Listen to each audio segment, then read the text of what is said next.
Okay, there you have it. Thank you, everybody. And syempre, Frankie, would you like to say a few words for everyone before we move on to our press conference or Q&A? Okay, here's the microphone. Thank you guys for coming tonight. Sana nagustuhan nyo kami. Nyo. Um, Super grateful to be, to have this unang pelikula role sa Viva and alongside such a good cast like my leading man, Diego Loizaga, to be working under with Direct Phil and Jad and Jala, Felix, ibang, and Jane Kylie. So such an awesome cast. Everyone was so nice, and I hope that you guys enjoyed it and you're entertained. And yeah, thank you for watching. Thank you very much. That was Frankie. Ayan, iwan lang natin yung microphone dyan para you guys can use it. All right. So, please do stand by as usual for our press. We have batches. So, please stand by for your names to be called. So, for our first batch, please do stand by again. One more time. Stand by. Miss Esther Amoy of People's Journal, PM, TikTok and Inside Showbiz. Mario Bautista of People's Journal, Malaya and Showbiz Portal. Danny Vivas of Daily Tribune. Robert Regentina of Manila Bulletin. And Julie Bonifacio of Pulgar. Our first question will be coming from Miss Esther Amoy of People's Journal, PM, TikTok and Inside Showbiz.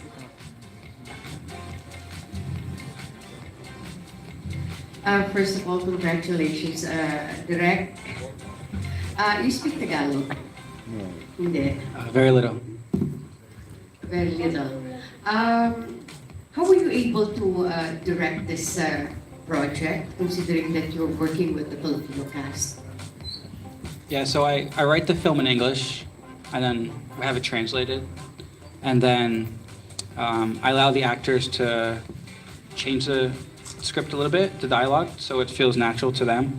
As long as they don't change any major elements, they can't change the amount of money, they can't change kind of like, if they're saying something negative, they can't make it positive, but they can kind of make the script in their own words, so it feels natural.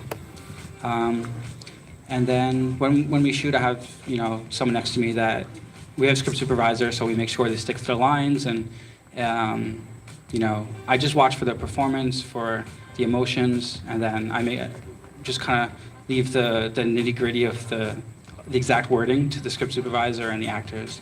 Yeah. Thank you, Direct. The great thing about the Philippines is I would say 90% understand English. So like if someone responds to him in Tagalog, like there's someone around that will translate it if necessary. So I feel like we're very lucky here. It's a very multicultural. So I feel like I never felt like when I saw you that it was hard or you were not understanding. You always were on it and knew what was going on. Thank you, Frankie. Actually, the four of you guys are so daring. I think this is the first time that we've seen is it Gia? Gia. How are you related to the Arroyos? Actually, yung surname is not really my surname. It's my mom's surname. Kasi when I was born, yung dad ko left us. So, hindi talaga ako related sa mga Arroyos at all. But your mom, sabi mo? Well, that's her first husband's surname. And I think sobrang distant relatives namin sila, as in super distant. I see. Yun po. You look good on Thank you so much. Thank you so much. At marunong ka na rin umarte. Thank you po.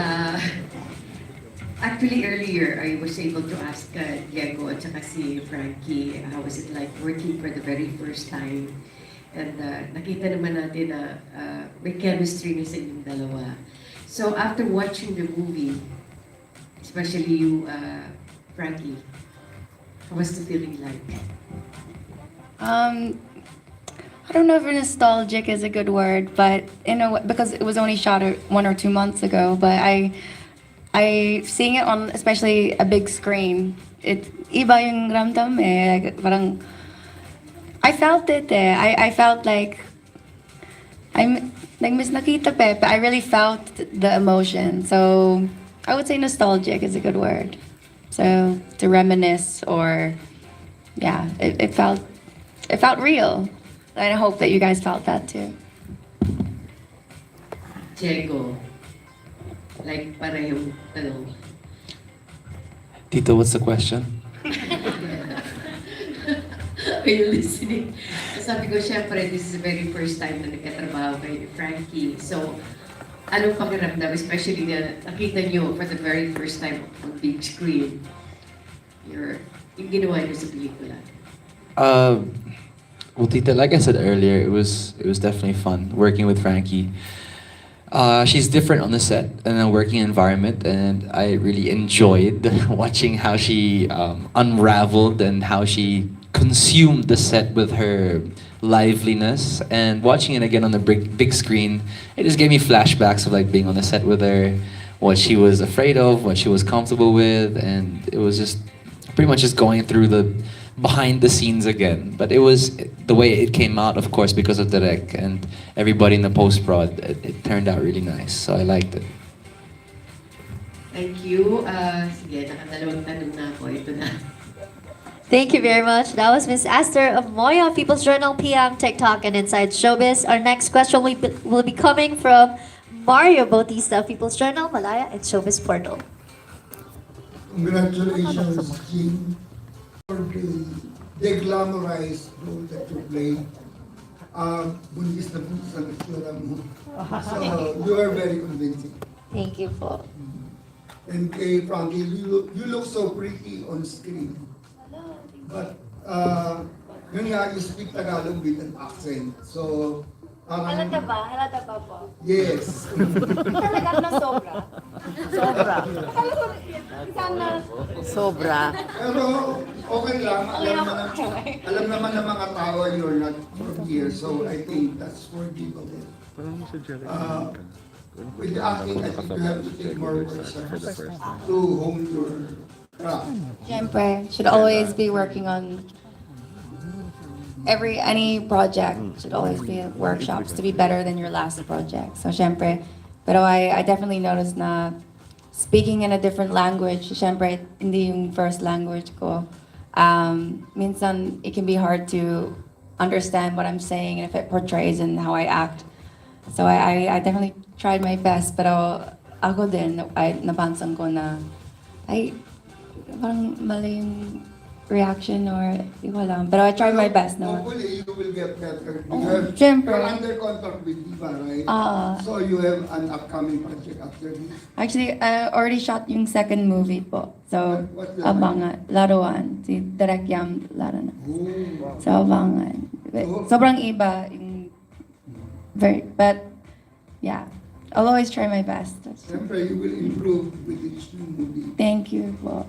Kay Jella, wala akong masabi. Every week napapanood ko sa isang bagong pelikula. 5 in 1, ano pa yung Girl Friday, tapos ito, may isa pa eh. So, kaya lang, doon sa mga kasamahan mo na inilinsad ng Viva Max, ikaw na lang ang hindi nabibigyan ng solo project. Naunahan ka pa ni Angela Morena sa Tubero. Meron bang balak ng Viva na i-launch ka soon? Actually, yes, meron naman. But marami namang binibigay sa akin. But yung ibang mga project lang talaga is, I think I'm not ready for the role na binibigay. So, I'm waiting the right time na yung gusto ko siya and kaya ko siyang gawin para naman hindi ako mapahiya sa mga audience, also sa mga boss. And yeah, okay lang naman sa akin kahit na maraming nauna sa akin as long as happy ako sa ginagawa ko and also, yeah, wala namang... Hindi ka nababaka? No, I do. Kaso lang, of course, hindi lang naman pag movie yung kinakabisihan ko in life. Yeah, so, Ano okay pa lang daw, sa akin. tinatanong ni Ana Pingol, ano pa raw ang pinagkakabisihan mo? Marami. Secret. Pero you're really good. Lalo dun sa 5-in-1 na comedy yung atake. Thank you so much. Bula also. Bula, no, wala pa ako doon. Pinagsamahan. Napanood ko eh. O ikaw eh. Baka boy, bastos. More on comedy kasi ako. Yeah, Opo. you're very good when it comes to comedy. Thank you so much. Congratulations. Thank you po. Thank you very much. That was Mario Bautista of People's Journal, Malaya, and Showbiz Portal. For our next question, we have Danny Vivas of Daily Tribune. Yeah. The movie is so impressive and remarkable, and yet it all looks so easy. parang everybody was relaxed, and how did you do that? Like even the sex seems to be smooth, and parang nobody was nervous, and nobody felt endangered or anything. So how was that achieved? How do you do that? Thank you. I appreciate that. It was very stressful, everything. I think we really planned out everything. So nothing was like a surprise. So for those scenes, it's kind of like they know where they're gonna go. We know where the camera's gonna be. So they can kind of just go and do it. And then we don't do it a million times. We just do it twice. And then for the actors to be comfortable, like in some of the dialogue scenes where they're really close, that's just a testament to the actors, because I think Diego and Frankie have great chemistry, and then they're just very comfortable together. And then the cast kind of I feel like we really got along. Like everyone's like hanging out, and they have these infamous group chats now, and so it's a kind of a testament to like they're just being great people. Yeah. Was anything rehearsed? Like I get so amazed with all the sex scenes, and they look so easily done. Are these rehearsed, or are all they take one, or no rehearsals? We do it's not truly a blocking rehearsal, but it's like everyone, we discuss, okay, you're gonna be here, then you're gonna be there, and then we discuss it all, and then so the crew knows, the actors know, so it's, I don't know, it's kind of freeing that they don't have to be anxious about, oh, we're gonna have to do this a million times or anything, because I don't know. I hope they feel. I mean, for me, one thing was the editing. We had done an earlier edits where it's very cutty, and it's like we see the face, and then we see all these different things. But in the editing, I realized if we just kind of let it play out, it feels more organic to real life. So in the love scenes, I try not to edit too much. I try to kind of stay wide. Also, I noticed I don't like a lot of close-ups, because it doesn't feel like when you're in the moment in real life. You kind of just want to let it play. So that was kind of like my secret. And then also they really gave themselves, the talent, the actors were amazing. So yeah, that makes it easy. Yeah. Do you think the movie will be less likable, less impressive, less remarkable if you reduce some of the sex scenes and be able to show it in theater? I'm sure this is not for theater release the way it was. Don't you want to do it that way? Tone down or whatever, cut out some parts and be able to convince FDRCB we're worth showing. But because you're worth showing on theater, except that I'm sure all the sexy scenes will be suggested by the FDRCB to be reduced. If I may, I know your question was directed to Direk, pero I mean I'm sure Direk in the future has plans of making those, kaso nga lang Viva Max po ito, kaya atin to. So medyo may pagka-sexy talaga, pero may plano tsaka may balak po talaga kami na mas paano ba? Mas wholesome, yeah, and family friendly ang genre ng mga palabas ni Direk. Kasi sayang din na kasi it feels like it really is a very good movie, interesting. So parang because some people will not be able to ever watch the film for as long as it's on Viva Max and not on theater. But that was just an idea I had in mind. Yeah. So anyway, I like the film. Thank you. Yeah. I was just saying this is still the beginning of my career, and there'll be lots of other films to see. Hopefully in the future have a theatrical release. It's part of my plan to one day have a theatrical release. So I'll invite you when I have my first theatrical release. Abangan.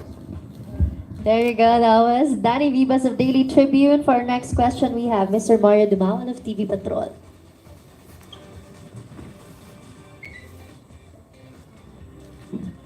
Natin ko lang.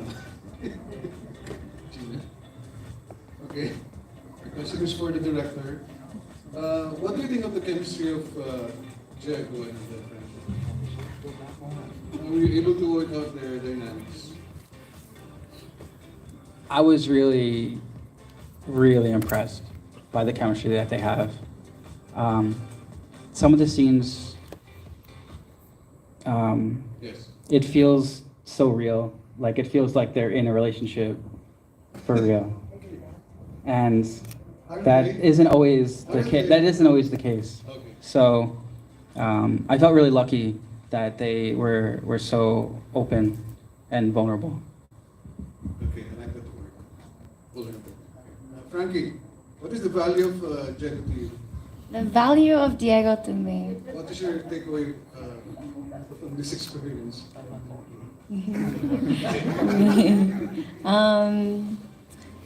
He's a big spot in my heart. Suppose ako. He's someone na I trust him, his mga advice. Siyempre, sobrang experienced siya sa industry natin. So, feeling ko na may tanong ako, I trust na his advice is genuine and I feel like he cares about me the way that I care about him, and I'm very lucky that he's my first leading man in my first movie, sa Viva. So, very grateful for you, Diego. Okay, those are very generous words, Frankie. Diego. Oh. Well, I'm pretty sure it's pretty well known because we were public when we were dating. So, Yes. I mean, it's obvious that Frankie and I share a deep relationship, and my promise to her when I first met her was, I'll be that one guy. Well, there might be another, but I promise that I'll be a true friend for you in this industry. If there's anything you ever need to know or wonder or think about, you can ask me. You can come to me and just ask, with nothing in return, pretty much. I'm just offering a friendship here. And so it kind of, resonated on the film because we weren't like trying to outshine one another or be better than one another. We were just like an ensemble, the whole cast and director, to just make a good movie. So that's what we aimed for.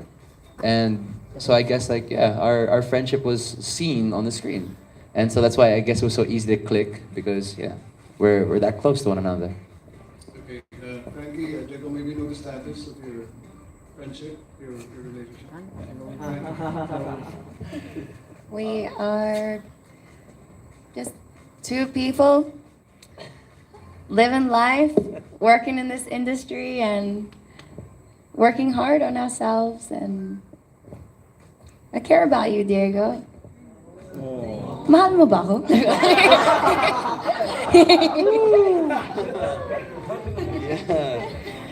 Miss na kita eh.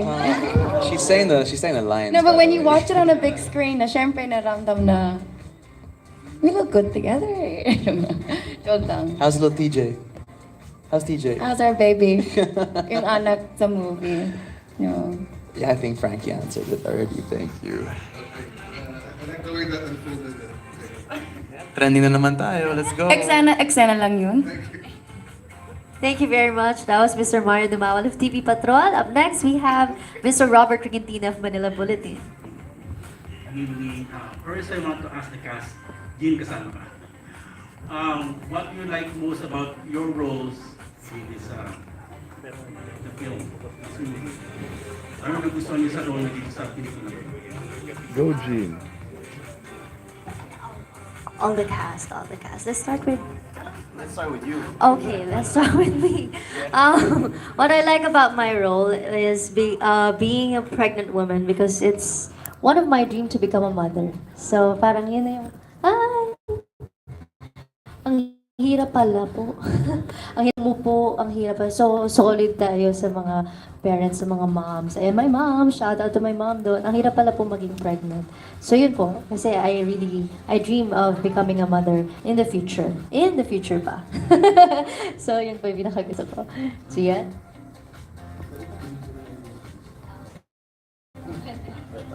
What I like about my role is parang naiba siya since before laging bad boy, masamang tao, fuckboy, babaero. But now, they gave me a role na, police, na fuckboy. No, police naman. So, I love that role. I love experimenting my characters. Kaya, thank you so much, Direk, for that part. And, yun lang po. I loved how vulnerable my character was. How she had a lot of love sa puso. Pero she just, diba, she just wanted to do what was right for her family. And I feel like it was a nice character to play. I enjoyed it a lot. What did I like about my role? Parang si Gia, pangarap na maging police. Ako naman pangarap ko maging gangster. Sobra. Inaantay ko lang i-recruit na lang ako eh. Pero sa totoo po, I like the fact that there was action. Sana i-push ng Viva na may balik ang action lalo pa. I mean like more action. I like the whole fact that I was on the run yung entire movie. Parang may pagka John Wick yung tema ng character ko. At may pa-long hair pa ako. So nagustuhan ko yun. And of course, the love essence of the scene. It runs deeper than just, gang rivalry, money. There's still that aspect of I had a family. Before I died, I said goodbye to my son, who I love. And of course, after being betrayed once, I run to somebody who you think you can trust, then you get betrayed again, which is life, right? I mean, everyone in the cinema has been betrayed before by someone close to them. So everybody in that sense can relate that sometimes life F's you up and, you get shot and die. So. What I like about my role is to work with them. Yeah. Wow. Wait, hang on. Of course, yung role ko lang naman doon is parang tumatanggap lang lagi ng pera.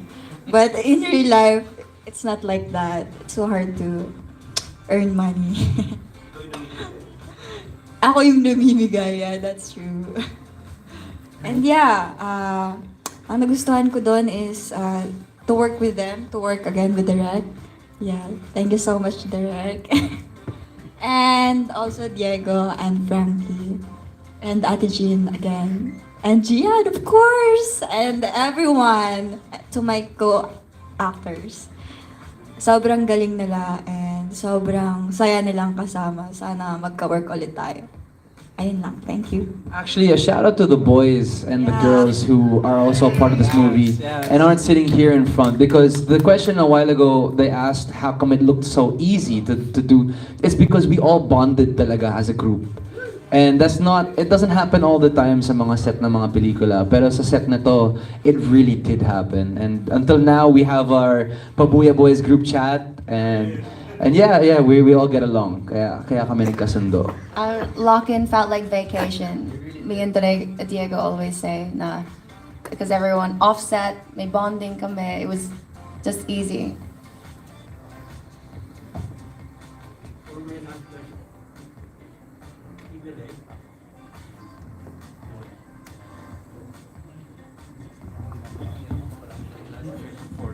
Derek, you have a very popular surname. Are you really, in a way, related to a popular, to the clan of, yes? You have a Jordan surname, which is very popular in the Philippines when it comes to clothing line. Are you, in a way, related to Jordan? No. I've been trying for like 10 years to get something free from them. Nothing. They don't care. But if they want to sponsor me, I'll take it. Yeah. Endorsement. Yeah. Thank you so much, congratulations. Yeah, we don't have it in America. So I came to Southeast Asia and I was like, what? Yeah. Judan? No, meron sa Australia din. Thank you very much. Thank you very much. That was Mr. Robert Regentina of Manila Bulletin. For our next question, we have Miss Julie Bonifacio of Bulgar.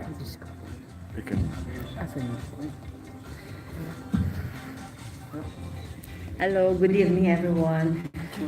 For Jella first, kasi Jella parang first time niyo ba mag-work ni Diego? And how was it? Yes po. Nasaktan ako. Doon sa sa bar. Yeah, kasi sobrang nangawit.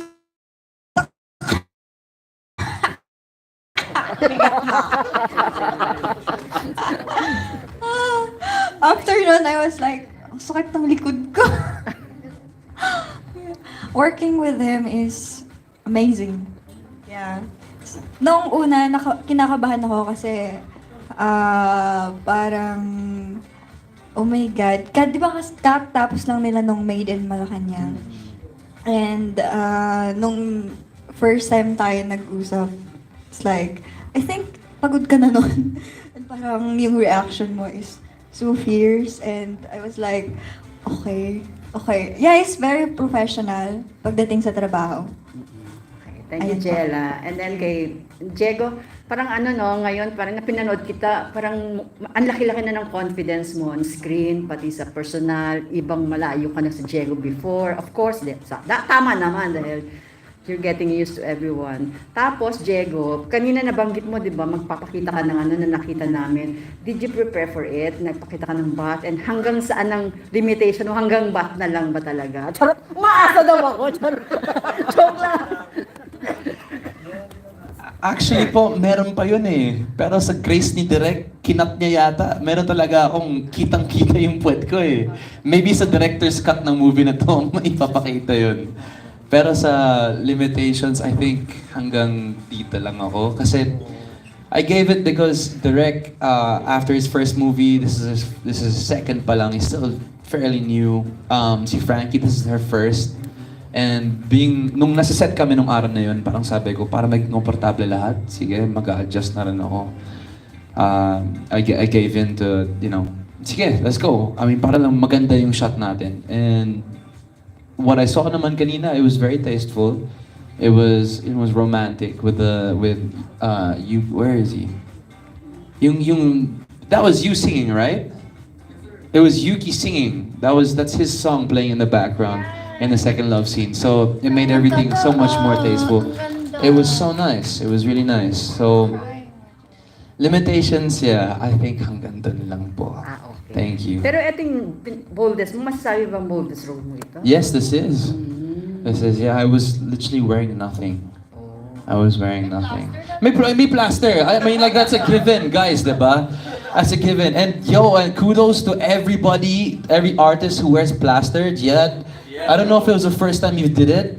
Nobody told me to use oil after. I ripped that thing off. And it will never be the same. It will never be the same. Too much information maybe, okay, but damn, that plaster is horrible. It's so Walang bad. crash course to the sexy movie. They're just like, yeah, put it on. Like, well, we put it on. I say, okay, so how do we take it off? Oh, pagkaligo nyo, sige, tanggalin nyo. Hindi.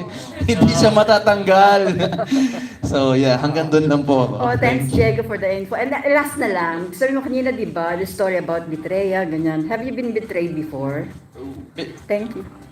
Yeah, I mean, like, I think we all have in different ways. Pero hindi naman sa point na for 500K, binaral ako. But, yeah. Relationship-wise, even like my best friends from before, yeah, they do that. People are like that. That's why I think lots of people relate to this movie. Thank you. Thank you, Diego. Thank you very much. That was Miss Julie Bonifacio of Bulgar. Please stand by for our next batch. We have Alwin Ignacio of Abandoned Tonight, Josh Mercado of PSR.ph, Matt Suzara of La Cochera Lovers, Bernard Santos of My Movie World, and Rocky Batara of Runner Rocky. Our next question will be coming from Alwin Ignacio of Abandoned Tonight. This question is for direct film. How are you feeling right now after seeing the finished product on the big screen? Yeah, I'm very proud. But it is definitely intense. It's definitely an intense experience to watch it in the cinema because it's for streaming. So then when you watch it in the cinema and it's so big, it's like, whoa. But some things that are so big when you watch it in the cinema, like one of our cam ops here, he did all the drone shots. So Mark over here, he did all the drone shots. So I think they're incredible. Yeah. And then like, I want to give a shout out to Andrea. Really like gave herself in the love scenes. Yeah.